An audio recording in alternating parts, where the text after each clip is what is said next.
Kepalaku menunduk lesu. Aku sudah malas berurusan dengan makhluk itu. Sebenarnya kesalahan apa yang sudah aku lakukan hingga mereka ingin membawa aku? Lalu apa untungnya mereka membawa aku? Tenang aja, kita sekuat tenaga akan menjaga lu. Grace pun menenangkanku. Tangannya mengelus-ngelus bauku ini. Otot-otot bibirku yang kaku mulai melemas hingga seulas senyum terpampang di wajahku. Entah kenapa, seberapapun takut dan paniknya, ketika ada Grace, ada semacam rasa tenang yang perlahan muncul begitu menatapnya. Sekarang gue tahu. Tiba-tiba Ot berseru. Dengan kabut ini mereka bisa leluasa dan bebas. Itulah kenapa makhluk itu menunjukkan wujudnya di siang hari. Papar Ot sembari memijit-mijit keningnya. Mungkin kalau nggak ada gua dia bakal nyerang lu. Ot pun mengangkat dagunya kepada aku. Sebenarnya gua nggak takut sama mereka. Tapi dengan keadaan begini, kita bakal kesulitan keluar dari sini. Kemungkinan kita keluar dari hutan ini semakin kecil, terutama untuk lu dah. Pungkasnya, aku pun membuang nafas panjang, kemudian beranjak mengambil bajuku dan memakainya. Biar bagaimanapun, kabut masih turun dan udara masih dingin. Apa kita menyerah? Aku pun kembali duduk di tempat semula. Bukan menyerah, tapi kita harus lebih waspada, terutama elu.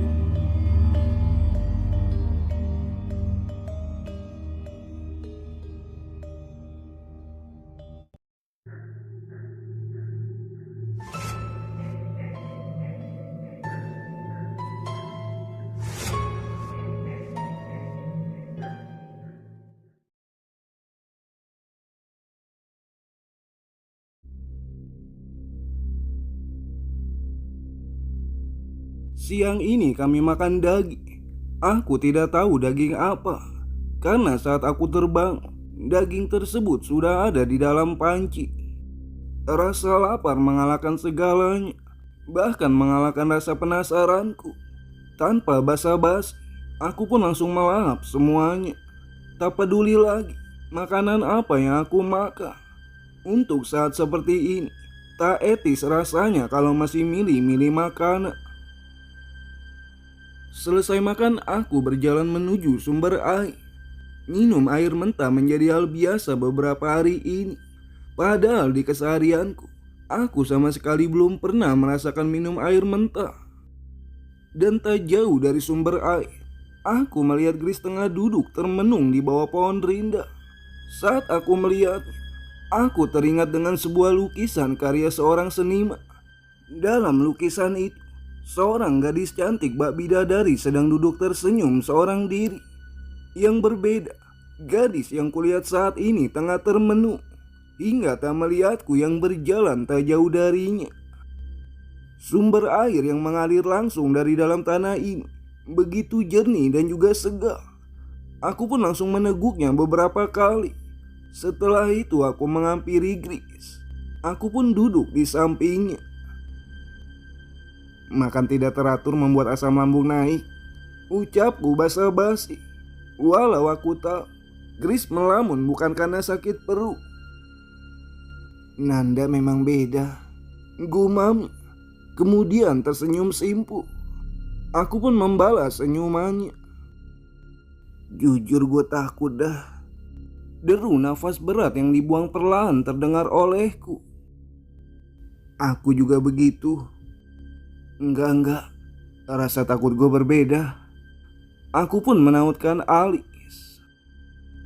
Gue bukan takut dengan makhluk yang meneror kita, tapi gue takut apa yang mereka inginkan terjadi. Dan gue kehilangan lu. Wajahnya menunduk lesu. Aku pun terkejut mendengar ungkapan Grace. Seketika ada semacam perasaan aneh yang bergejolak di dalam diriku.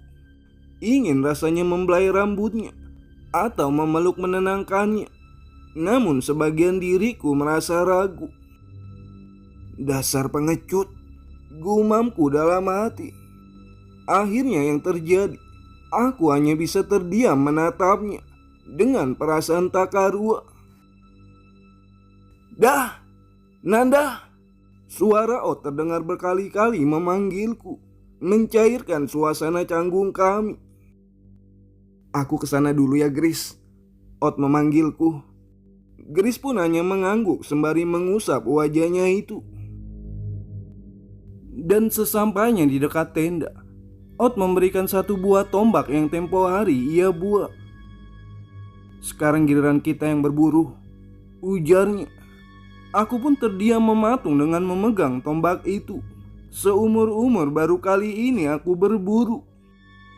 Tenang aja, selama di dekat gua, lu bakal aman dari si hitam itu, beber Oh. Kemudian ia berjalan lebih dulu. Aku pun segera menyusul Oh. Hewan apa yang kita buru? Semuanya, selama itu tidak beracun untuk tubuh kita. Mau gak mau kita harus memakannya, meskipun hewan itu tidak lazim untuk dimakan, jawab Oh. Aku pun sedikit mual mendengar jawaban Oh. Kini mulai terfikir, daging apa yang kumakan tadi? Aku berniat menanyakannya kepada Oh. Namun setelah kupikir lagi, sepertinya lebih baik aku tidak mengetahuinya. 5 menit berjalan, kami sudah lumayan jauh dari area tenda. Ot pun berhenti. Ia memetik beberapa helai daun. Sebagian ia berikan padaku.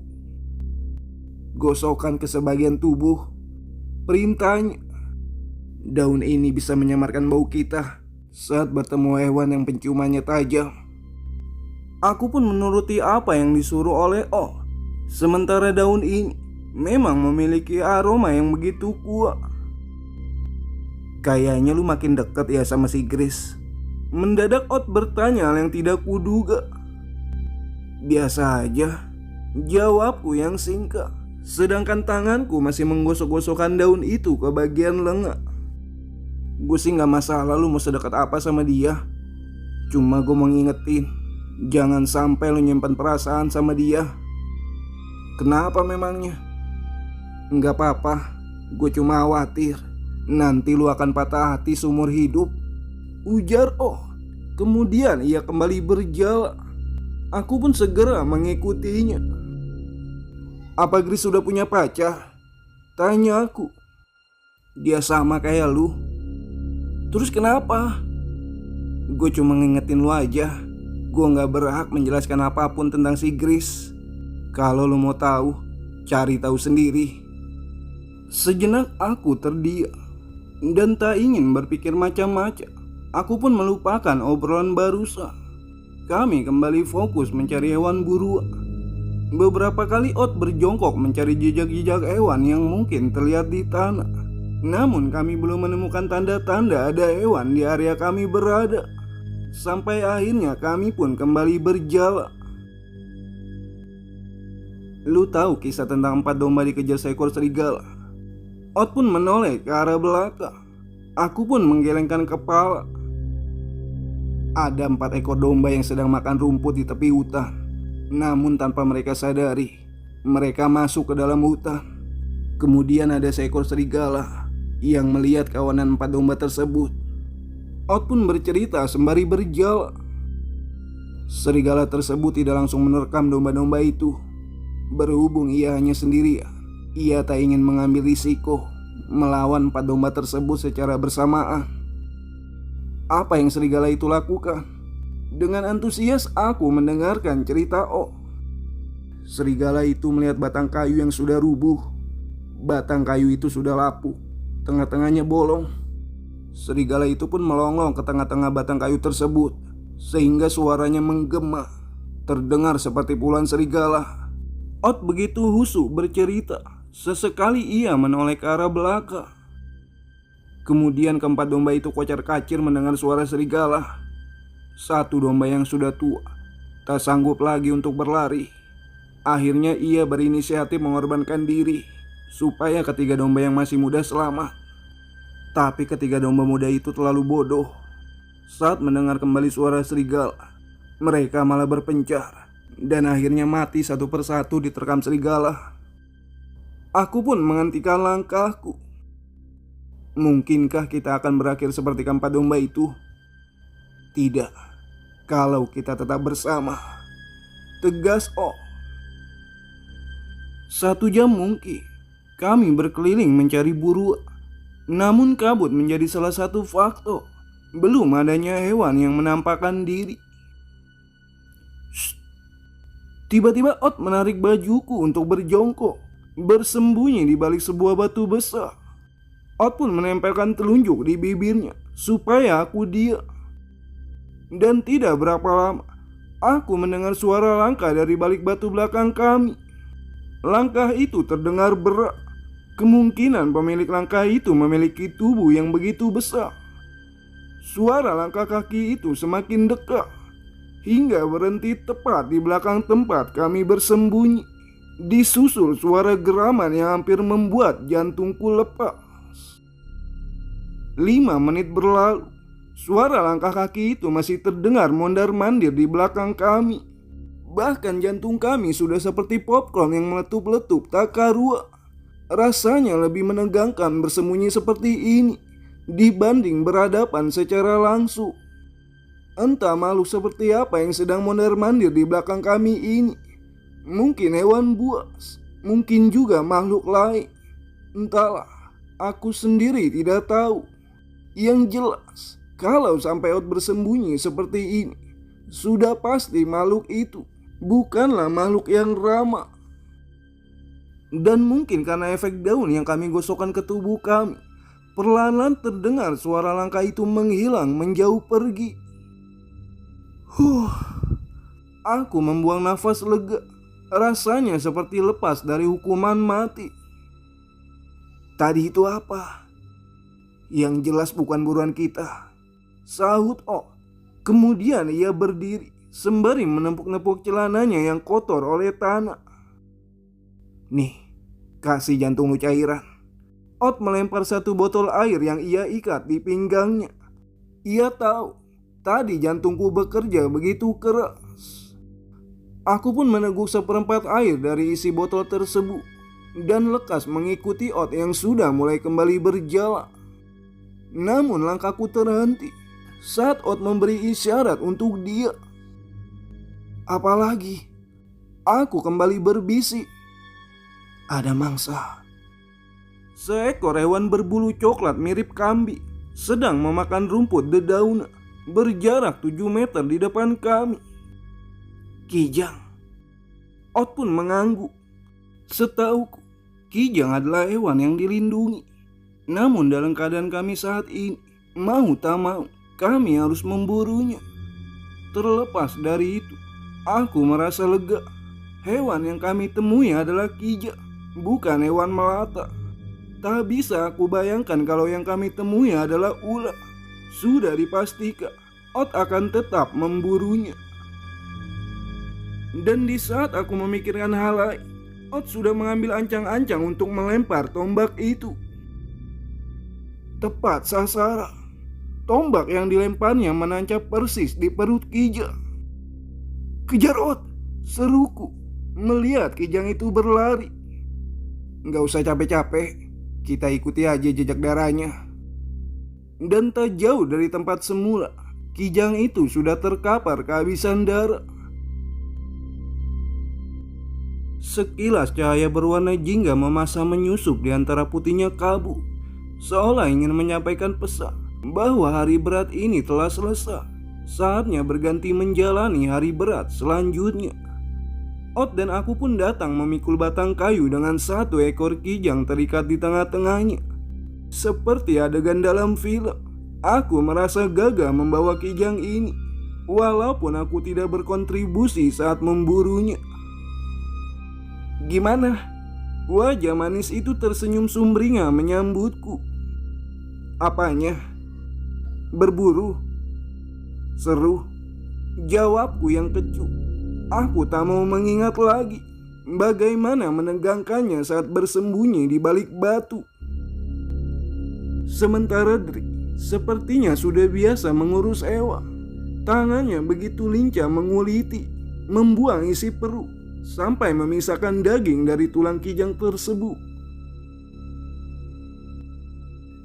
Hingga malam pun tiba. Seonggok daging sudah siap untuk dimasak. Sebagian panggang, sebagian lagi diasap untuk esok. Perintah O. Dan di sini lagi-lagi aku tidak berkontribusi karena aku tak tahu mau diapai daging-daging itu. Aku pun duduk di depan tendaku. Teringat kembali kata-kata O tentang Gris yang tadi. Dan muncullah pertanyaan di pikiranku. Kenapa Ot berkata seperti itu? Apa maksudnya patah hati seumur hidup?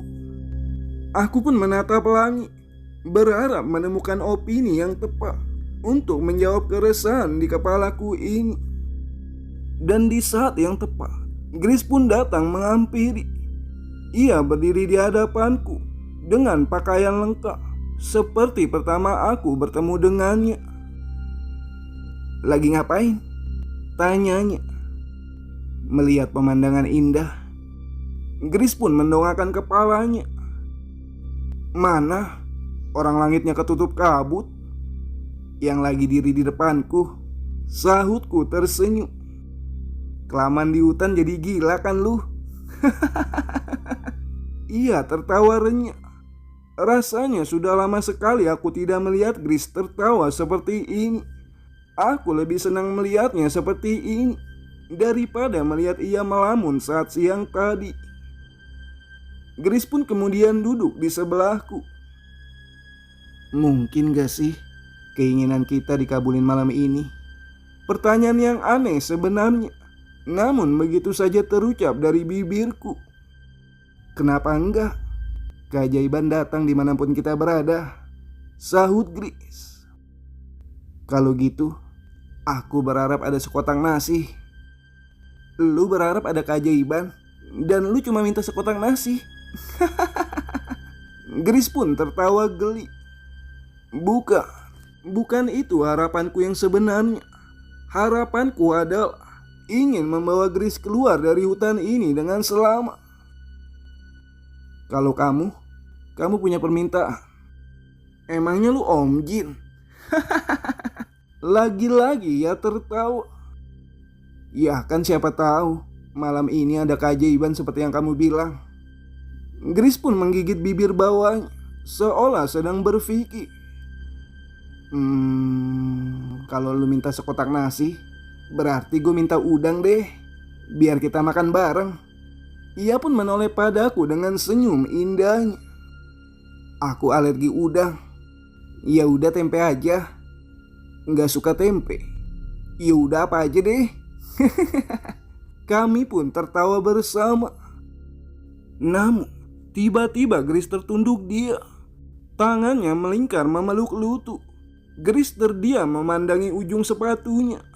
Kami membiarkan keheningan ini berlangsung beberapa saat. Aku pun diam-diam menangkap ekspresi takut dalam pandangan Gris. Rasa yang sebenarnya juga datang dalam diriku ini. Rasa takut akan kehilangan. Andai keajaiban itu memang ada, keinginan gue yang sebenarnya, gue cuma ingin kebersamaan kita gak berakhir di sini. Ucapnya yang pelan. Sakit mah? Sepertinya bukan. Ini perasaanku yang semakin berontak saat melihat ia tertawa, saat melihat ia tersenyum, saat melihat wajahnya. Aku semakin tak tahan untuk mengungkapkan perasaan ini. Tapi apa ini waktu yang tepat? Sedangkan keselamatan kami saja masih dipertaruhkan di sini. Begitu juga perkataan O yang masih menghantui. Dan apa dia mau menerimaku? Bukankah ia terlalu sempurna untukku, yang bahkan tak punya tujuan hidup? Pada akhirnya aku masihlah Nanda si pengecut. Aku tidak berani mengatakan apapun kepada Gris. "Makanan sudah siap," teriak Dri memanggil kami berdua untuk makan. Gris pun segera bangkit dan menjadikan pundakku sebagai pegangan ia berdiri. "Makan yuk," ajaknya. Aku pun tersenyum kecut, kemudian mengikutinya dengan lesu. Selesai makan kami langsung masuk ke tenda masing-masing. Begitu pula denganku yang sudah tidak bersemangat lagi. untuk sekedar duduk di depan api unggun yang biasa aku lakukan. Tadinya aku berpikir aku akan tidur nyenyak seperti bayi, kemudian bangun di pagi yang damai. Namun beberapa menit aku terlelap. Tiba-tiba angin berhembus begitu kencang, hampir menerbangkan tenda. Aku pun mendongak keluar. Audrey dan Grace sudah ada di luar. "Dah, berkemas!" seru Oh. Aku sudah paham betul dengan teriakan Oh. Sepertinya ini bukan pertanda baik. Langsung saja aku mengambil kerilku, berkemas secepat mungkin. Sementara angin terus bertiup kencang, menerbangkan apapun yang dilaluinya. Dedaunan dan ranting berseliweran terbang kemana-mana.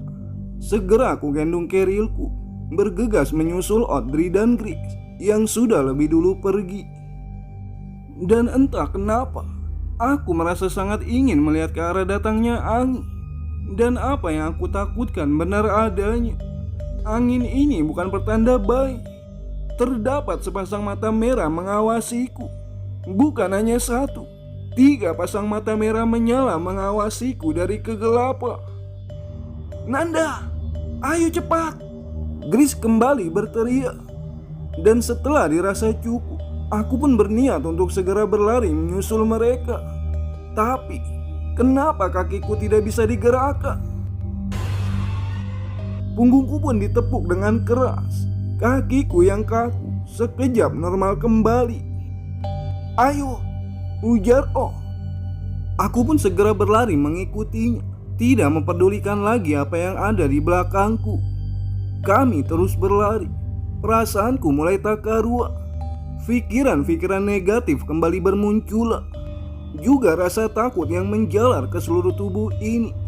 Dan hal yang paling kutakutkan adalah bagaimana kalau kami semua berakhir malam ini. Dan di tengah kepanikan yang kurasakan, Ot berteriak dari arah belakang. "Ada yang bawa garam?" tanyanya dengan nafas tersengal-sengal. Kami pun berhenti serentak dan secara spontan menoleh kepadanya. "Di kerilku ada," sahutku. Dri pun berinisiatif segera mengorek keril di punggungku. 1 bungkus garam dilemparkan Dri kepada O yang berada paling belakang. Garam itu memang tidak aku bawa dari rumah. Aku membelinya di perjalanan sewaktu menuju ke gunung ini. Mau tidak mau, aku harus membelinya 1 bungkus. Ot pun menuangkan garam ke tangannya. Kemudian ia meniupkan garam itu ke tanah, bekas jejak kaki kami. "Lanjut jalan," teriaknya. Perjalanan kami lanjutkan sampai tenaga kami terkuras habis. Dan hal baiknya adalah makhluk yang menggeram itu tak lagi mengikuti kami. Kemudian kujatuhkan keril di atas tanah. Dengan lesu, aku duduk bersandar pada akar pohon yang begitu besar. Begitu juga dengan Grace. Ia duduk di sampingku. Dan tanpa kuduga, ia menyandarkan tubuhnya kepadaku. Dri pun hanya berpangku tangan sembari mengatur nafasnya. Sementara ia tak mau bersantai. Tatapannya selalu mengawasi setiap sisi tempat kami berada. "Sial, mereka menyerang kita secara mendadak," gerutu Oh. "Apa yang harus kita lakukan?" tanyaku sembari mengatur nafas. "Kita bahkan gak bawa air minum. Mending kita istirahat dulu. Setelah itu baru kita jalan lagi. Sepertinya tempat ini belum sepenuhnya aman." Dri memberikan pendapatnya yang langsung disetujui oleh O. Untuk beberapa menit kami tidak berbicara, hanya deru nafas yang saling bersahutan di malam yang sunyi ini.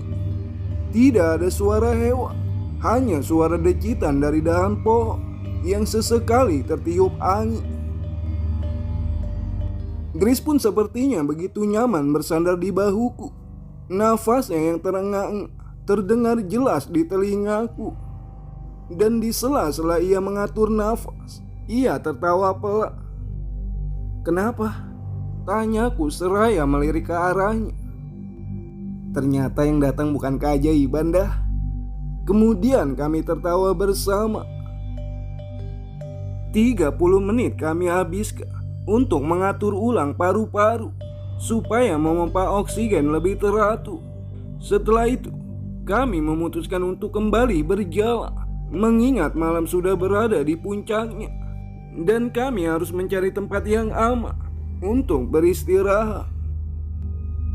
Entah berapa kali kami berhenti untuk sekadar mengatur nafas, namun kami belum juga menemukan tempat yang sedikit lapang untuk mendirikan tenda.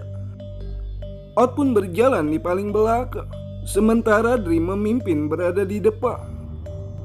Langkahku pun kupercepat supaya seirama dengan langkah Gris. Kamu tahu harapanku yang sebenarnya? Gris pun menoleh dengan wajah penasarannya. Apa? Harapanku, aku ingin membawa kalian semua keluar dari hutan ini dengan selamat. Gris pun hanya tersenyum. Semoga saja ya, ucapnya yang pelan. Tapi kenyataannya, keajaiban itu hanya mitos. Aku pun tersenyum pahit, kemudian menunduk pelan. Hei, lu harus yakin dah. Tanpa keajaiban pun, kita pasti keluar dari hutan ini. Walau sangat gelap, aku masih bisa melihat senyum manis itu mereka di bibirnya yang sangat mungil. Kemudian dirangkulnya lenganku ini. Kenapa? Enggak apa-apa, pengen aja. Ya, mungkin keajaiban itu memang ada. Tidak pernah terbayangkan olehku. Malam ini aku bisa dekat dengan Gris lebih dari biasanya.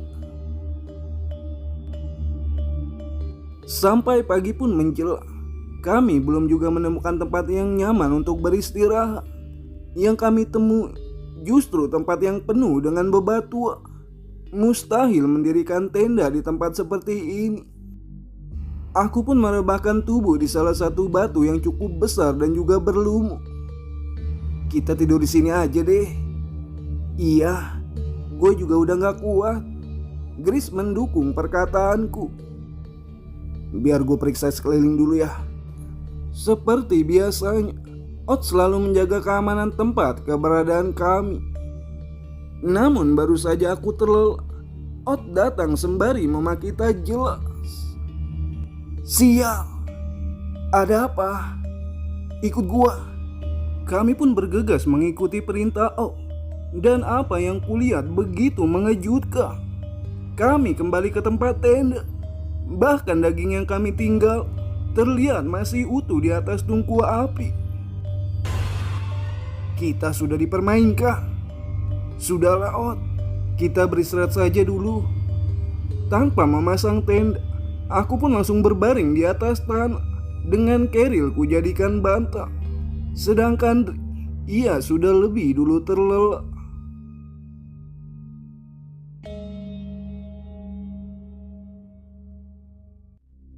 Sesuatu menggelitiki wajahku, membuat aku terbang. Ternyata itu adalah rambut yang tertiup angin, dan ujung rambut itu mengenai wajahku. Kini ku sadari, Gris tidur di sampingku. Ia bahkan memakai bantal yang sama, menggunakan kerilku ini. Dia udah nyaman sama lu. Ot tengah duduk santai di depan api unggu, sembari menyantap daging asa. Aku sempat heran dengannya. Apa ia tidak beristirahat? Enggak tidur? Tanyaku sembari berjalan menghampirinya. Gue gak butuh tidur lama. 1 jam aja udah cukup. Aku semakin heran. Ini orang atau robot? Tetapi aroma daging asam membuatku kembali berpikir jernih. Tanganku meraih 1 potong daging asap di atas tungku yang terbuat dari batu. Gue punya kabar baik dan kabar buruk, kata Ot sembari mengunyah. Apa kabar baiknya? Gue tahu caranya keluar dari hutan ini. Jelas Ot, mulutnya telah selesai menghabiskan sepotong daging itu. Lalu kabar buruknya? Kita harus menghadapi makhluk-makhluk sialan itu. Aku pun mengangguk, sementara mulutku berkutat dengan daging yang sedikit alot ini. Setelah gue pikir-pikir, Sekarang gue tahu rencana mereka. Dengan seksama aku mendengarkan penjelasan mereka sengaja membuat kita berputar-putar sampai kita benar-benar lelah. Dengan begitu, makhluk sialan itu lebih mudah menyerang kita. Jelas Kemudian ia meneguk air minum dari genggamannya. Dan gue menyadari satu hal lagi. Ketika kita berjalan ke arah yang kita mau, yang mungkin ke arah jalan keluar, mereka langsung mengganggu. Dan sebaliknya, saat kita tanpa sadar berjalan ke arah sini, mereka tidak mengganggu. Pungkasnya, aku ngerti.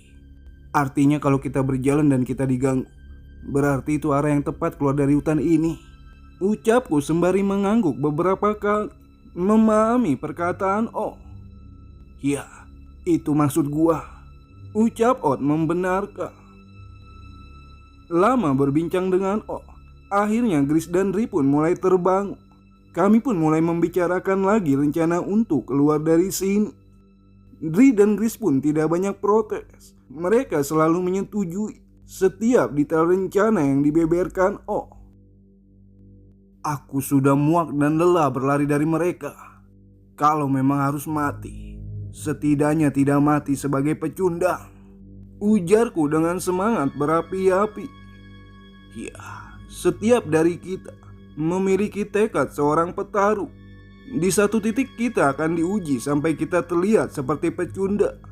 Dan di lain waktu, kita harus menunjukkan jiwa petarung kita.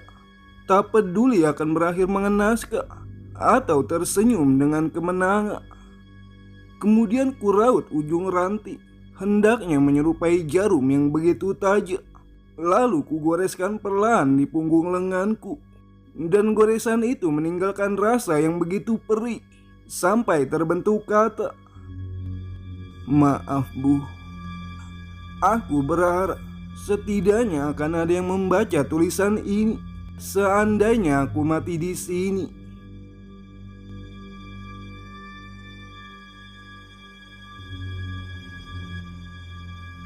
Malam yang begitu berat untuk aku tidak bisa berhenti memikirkan apa yang akan terjadi esok. Untuk beberapa saat, perasaan was-was muncul dalam diriku. Dan di waktu yang bersama, aku akan jatuh semakin dalam pada lubang keputusasaan. Rasa takut akan makhluk-makhluk itu. Rasa takut akan kematian. Rasa takut tidak akan bertemu lagi dengan orang tua. Dan rasa takut akan kehilangan Gris. Semua itu bergantian mempengaruhi pikiranku. Sebuah tepukan di pundakku berhasil membuatku terperanjat. Si Gris ada di tendanya, kagak usah dipikirin. Ot berkata dengan nada meledek. Sial. Ot sepertinya sudah selesai dengan apa yang dilakukannya. Beberapa menit lalu, ia menaburkan garam mengelilingi tenda. Aku sebenarnya ingin bertanya apa yang sedang dilakukannya, tapi rasanya percuma. Aku juga tidak akan mengerti. Sidri kemana? Ot bertanya sembari ancang-ancang duduk di hadapanku. Aku pun menunjuk ke tendanya. Tidur juga dia, ku jawab dengan anggukan. Kini kami pun saling berhadapan, hanya terhalang api unggu. Biar gue tebak, lu pasti mikirin soal besok. Peramal, gue cuma nebak dari hidung lu yang kembang kempis. Langsung saja aku memegang hidungku. Mau aja lu dibohongin. Sialan. Apa yang sebenarnya lu takutin? Semuanya. Nih gue kasih tahu satu rahasia cara mengalahkan makhluk seperti mereka. Aku pun menatapnya penuh antusias. Buang rasa takut lu saat berhadapan langsung dengan mereka. Kalau ada perasaan takut, mereka akan lebih mudah menguasai diri lu. Contohnya waktu lu lihat si hitam itu, lu sampai pingsan kan? Aku pun menganggukkan kepala. Jangan berpikiran buruk, pikirin hal baik yang akan terjadi. Ot pun mengambil dan mengiris tipis sisa daging asa. Atau mungkin lu memikirkan hal lain? Banyak hal yang aku pikirin. Banyak hal itu Gris kah? Aku pun tak bergemik menatap bara api. Mulutku tidak mengeluarkan sepatah kata pun. Lu masih ingat omongan gua? Ujar O, lalu memakan irisan terakhir daging asa. Aku pun menarik nafas panjang. Kalau memang harus seperti itu, aku siap menanggungnya. Kalau gitu, kenapa nggak lu nyatain sekarang? Kini Ot pun bangkit dari duduknya. Dengan keadaan kita seperti ini, Ot pun menghampiriku, kemudian menepuk lagi bauku ini. Jangan membuat keadaan mengalahkan lu. Dah, ngantuk gua. Kini ia berjalan ke arah tenda. Namun sebelum ia masuk, ia kembali berujar. Dah, terserah lu kalau mau melek sampai pagi. Tapi jangan lewati lingkaran yang gue buat pakai garam itu. Gue gak mau lu terkapar sebelum berperang, serunya. Setelah itu ia masuk ke dalam. Entah apa maksud ia menabur garam mengelilingi tempat ini. Mungkin itu semacam protek atau sih untuk menangkal makhluk halus. Dan entah kenapa mataku tidak kompak dengan kepalaku. Mataku sudah sayu, tapi pikiranku masih melayang entah kemana. 2 kali aku bolak-balik masuk keluar tenda. Akhirnya aku putuskan untuk duduk di lubang resleting tenda. Kenapa harus bertemu dengan Gris dalam keadaan seperti ini? Gumamku. Kenapa dengan gua? Suara yang sudah tak asing di telingaku terdengar dari samping tenda. Enggak, jawabku gelagapa. Ia pun melepas sepatunya, kemudian dijadikan alas untuk duduk. Kini kami saling berhadapan.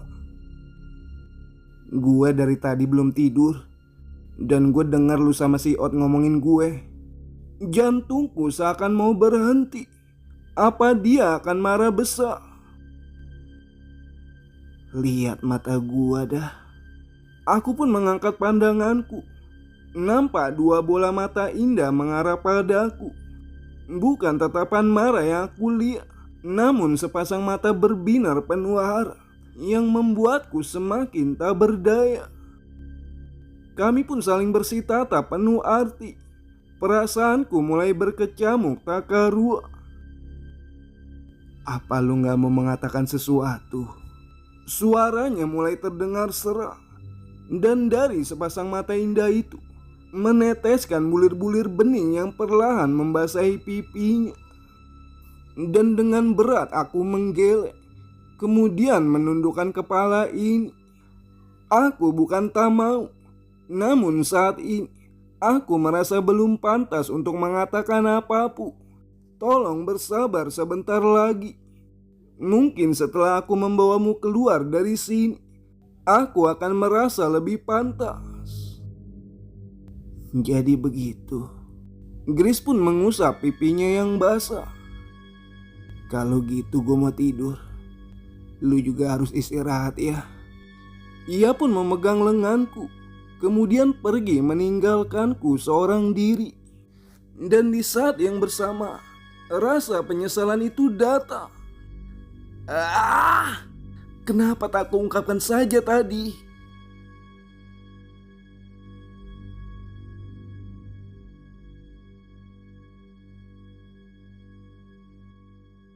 Singkatnya pagi pun telah tiba. Pagi ini kami sudah berkumpul. Kita gak bakalan bisa membunuh makhluk itu dengan tombak. Jadi gue mau buat tombak ini menjadi obor. Jelas bantu gue nyobekin kain tenda. Kita juga udah gak butuh tenda. Aku dan juga Dri membantu Ot menyayat-nyayat kain tenda. Kemudian kain itu dililitkan di ujung tombak.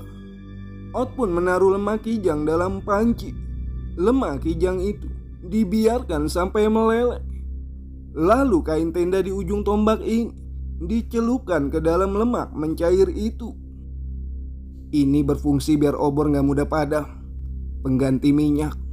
Terang Kami pun mengikuti tiap langkah yang diinstruksikan oleh Sementara Gris ia menjadi pendiam hari ini. Obor itu kami suluk, masing-masing memegang satu. Gue yakin arah keluar ke arah sana. Kami pun mengikuti Ot tanpa keraguan. Ot memimpin paling depan, kedua Gris, aku dan Dri yang paling belakang. Lu apain sih Gris? Bisik Dri. Kenapa emang? Dia jadi pendiam banget hari ini. Tanya aja sendiri. Ya elah. 30 menit kami berjalan menembus kabut dan rimbunnya hutan. Ot pun memberikan isyarat untuk berhenti. Kalian dengar sesuatu? Dengan seksama kami pertajam pendengaran ini. Sama-sama terdengar suara gerama. Dan suara itu terdengar semakin mendekat, disusul suara gemuruh dari pohon yang bergesekan. Sejurus dengan itu, datang 5 pasang mata merah menyala dari dalam pekatnya kabut yang mendekat ke arah kami dari arah depan. Ya, makhluk itu datang bersamaan dengan datangnya hawa dingin. Jangan takut, teriak Oh. Semakin dekat, wujudnya semakin jelas terlihat. 5 sosok berwujud macan menunjukkan dirinya. Macan itu berwarna hitam legam dengan mata merah menyala. Ukurannya sangat besar dan tak logis menurutku. Mereka hampir menyamai tinggi sebuah mobil truk. Dan yang paling mengerikan, suara geramannya yang menggelegar membuat siapa saja tidak ingin berharap bertemu mereka. Dan aku yakin makhluk ini yang pernah membuat seorang Ot luka-luka juga membuat kami bersembunyi di balik batu, dan kami dibuat kocar-kacir malam kemarin. Ot pun berada di barisan paling depan bersama Dri. Mereka berdua mengibas-ngibaskan obor ke arah makhluk berwujud macan itu.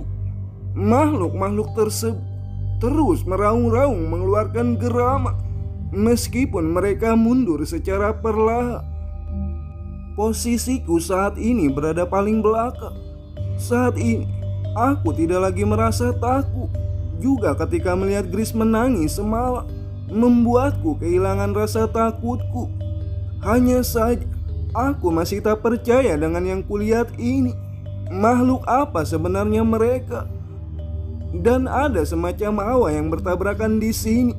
Kalau digambarkan, mungkin seperti ada hawa dingin dan hangat saling berhimpitan. Efeknya, beberapa kali aku merasa mual ingin muntah. Dan perlahan namun pasti, hawa yang terasa hangat berhasil menguasai. Dan makhluk raksasa itu dibuat mundur dan menyingkap ke pinggir, seolah memberi jalan untuk kami. Kami pun melewati mereka. Sementara itu, Ot dan Dri masih terus mengibas-ngibaskan obornya. Tapi tiba-tiba, Nanda awas! Gris berteriak menunjuk ke arah belakangku. 1 ekor macan lepas dari pengawasan kami. Macan itu berlari hendak menerkamku dari arah belakang. Gris! Gris pun pingsan diterjang macan itu. Gris sengaja mendorongku sehingga ia yang terkena terkama. Nanda, lari! Kali ini Dri yang berteriak.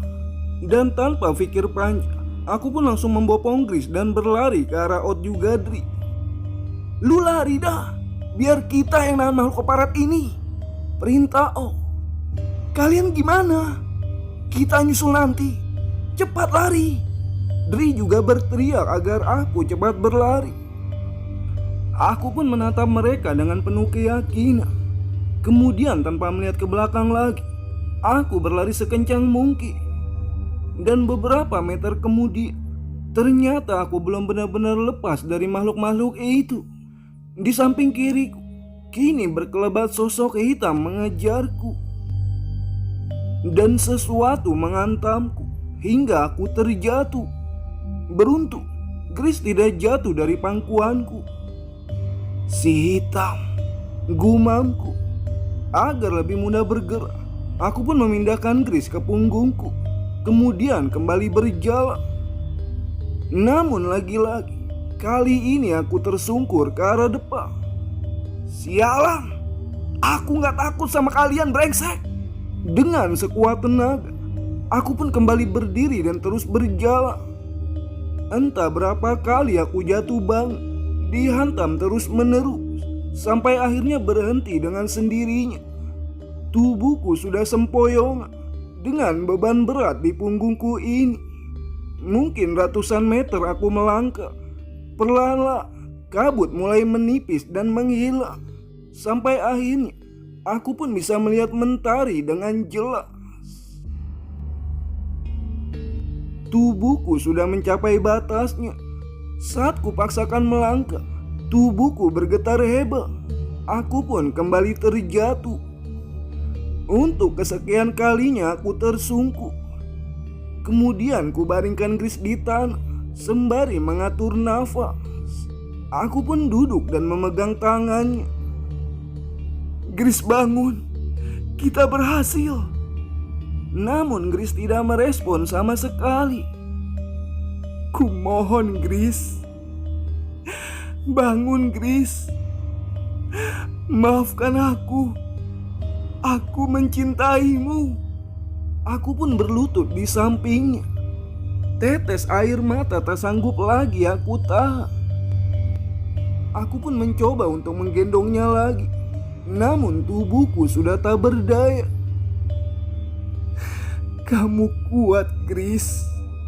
Kumohon, tetaplah bertahan. Aku akan mencari bantuan. Aku pun bangkit dan mencoba berjalan meski sempoyongan. Dan di saat itu, aku baru menyadari terdapat jalan setapak di ujung sana. Kemudian jalan setapak itu aku susuri. Namun baru beberapa langkah, mataku mulai berkunang-kunang. Kemudian aku kembali ambruk dan perlahan pandanganku mulai gelap. Jika masih ada keajaiban, aku mohon selamatkan Grace.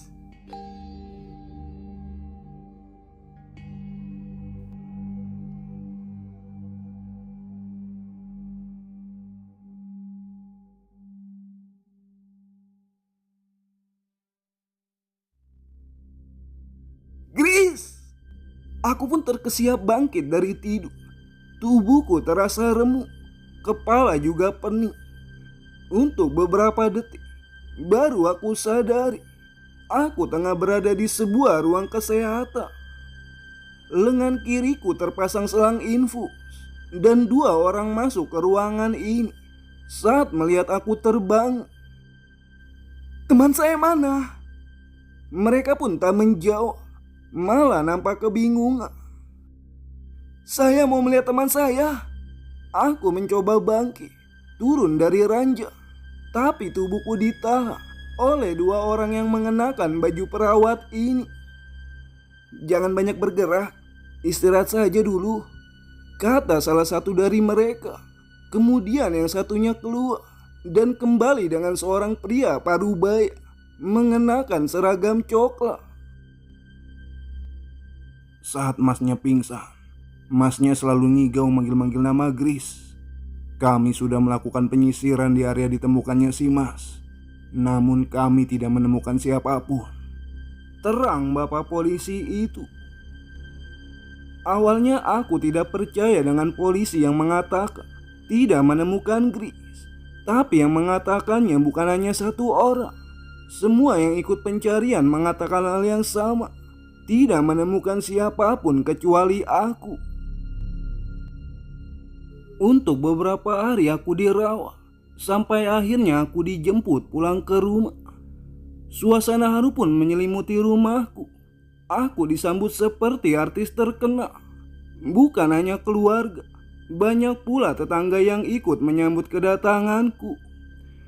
Tak lupa aku bersujud di hadapan kedua orang tuaku, mencium kaki ibuku, dan juga meminta maaf. Aku juga menceritakan semua pengalamanku saat tersesat, termasuk pertemuanku dengan kakek buyut, kepada semua yang datang ke rumahku. Seminggu pun berlalu, aku sudah benar-benar pulih. Hari ini aku dibantu relawan dari komunitas pencinta alam yang kukenal untuk melakukan penelusuran kembali. Kami juga dibantu seorang sepuh yang sudah lama tinggal di kaki gunung. Beliau sudah tahu seluk-beluk gunung ini. 30 orang tersebar masuk melalui 3 titik yang berbeda. Namun dari pagi-pagi buta sampai menjelang sore, kami tidak menemukan tanda-tanda adanya manusia di hutan ini. Bahkan jejak saat aku tersesat pun tidak ada. Seperti longsor atau bekas camping, tak ada sama sekali. Dirasa nihil tidak menemukan titik terang, kami pun memutuskan untuk kembali keluar dari hutan Gunung Sawal ini. Dan sebelum aku meninggalkan gunung ini, ku ambil segenggam tanah. Dimanapun kalian, siapapun kalian, aku mohon berikan kesempatan untukku bertemu kalian sekali lagi. Aku ingin berterima kasih atas segalanya. Dan teruntukmu, Gris, kenapa aku tak bisa melupakanmu? Senyummu, tawamu, candamu, separuh hatiku hilang bersamamu. Di mana kamu, Gris? Kamu harus tahu, aku sudah tahu tujuan hidupku. Aku ingin bahagia bersamamu. Mungkin perkataan Ot benar. Aku akan patah hati seumur hidup.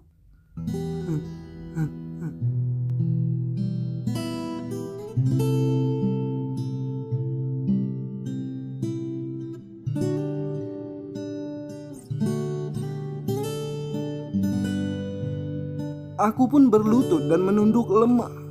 Tetes demi tetes air mata jatuh di atas tanah. Ya, sekian cerita dari Bang Nanda.